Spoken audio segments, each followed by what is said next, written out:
Ikaw ba ay mahilig sa manok at naghahanap ng mura at masarap? Oops! Meron akong alam na tiyak na iyong pupuntahan. Kaya samahan mo akong tikman ang pinagmamalaki ng Andrelitos Inasal.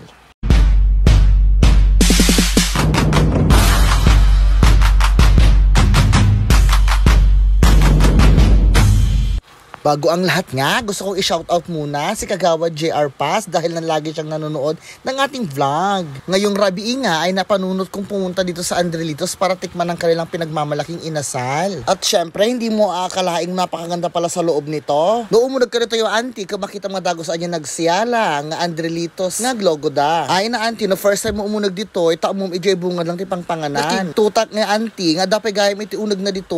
Pag unag ko nga, makita magito yung nagadong atugaw kas kata nagka-aircon pa, nagsyala dito yung unag niya, kasi now, alin ka pa yung agsing along-along dito, kasi kada uwinom ti arak niya, basta agbayad ka tili mga piso, kada hulog, kada kanta. Very much aesthetic nga mga auntie. Lalong-lalo na itong display nilang umaapoy-apoy. At siyempre, para sa mga bartikero at bartikero, meron din silang mga imported na alak. At meron din silang imported na waitress, si Eme. Kanya ka now, kasi now, so for mabilbiliba ka talaga, naging yung decorations na dito, very, very much aesthetic. At ang Andrelitos pala ay opens every day. Pagkatapos ko nga matignan lahat ng lugar dito sa Andrelitos, umorder na akesa, syempre mabisina ko niya. At syempre, pinili ko ang kanilang important na waitress. Itatago na sa pangalang Virginia.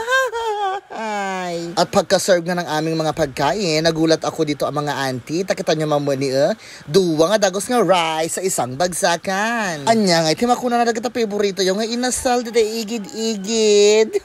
Ay na mga auntie na lokresya nga ako dahil makikita nyo naman napakalaki ng kanilang mga manoka at 2 rice na agad ang ibinigay sa inyo. At sa halagang 145 nga mga auntie, may only rice ka na at malaki pa yung manok nila. Diyos ko Lord mga auntie, hanlang nga manok at dapat sisig na dito niya. Kunada nga nood, kumugtar, tiimas na. Ay naangot pa lang dito yung auntie ngayon ka baka pabisina, tapos bisina nga talaga. Kaya simulan na natin ang bakbakan. Ano pa nga ba? Glamutan In fairness, sa Andrelitos meron siyang libreng glass kasi pwede ka magkamay, pwede ka rin magtinidor. Ngam ay nahan kakidagi na inartinita na yung imas na tanong agkamut ka kaysa kitsara kanya. Kunada nga ro, na imas, no ima Ay na mga auntie, awan ka chismi-chismis, in na po yung dito yung Andrelito. Takasa ano ko nagimas, in na po yung da, iso mapaparami ka talaga ng sobo.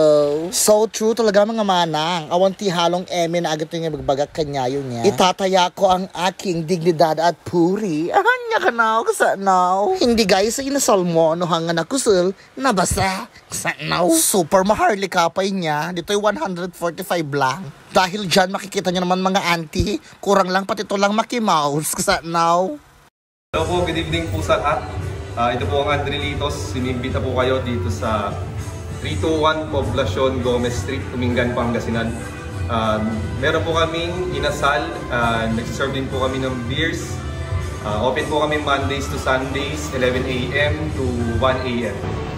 Pwede niyo po kaming message sa aming Facebook page for advanced deliveries and inquiries po. Dito sa Andrelitos, matitingman niyo po ang tunay at authentic na sarap ng inasal Tumingan.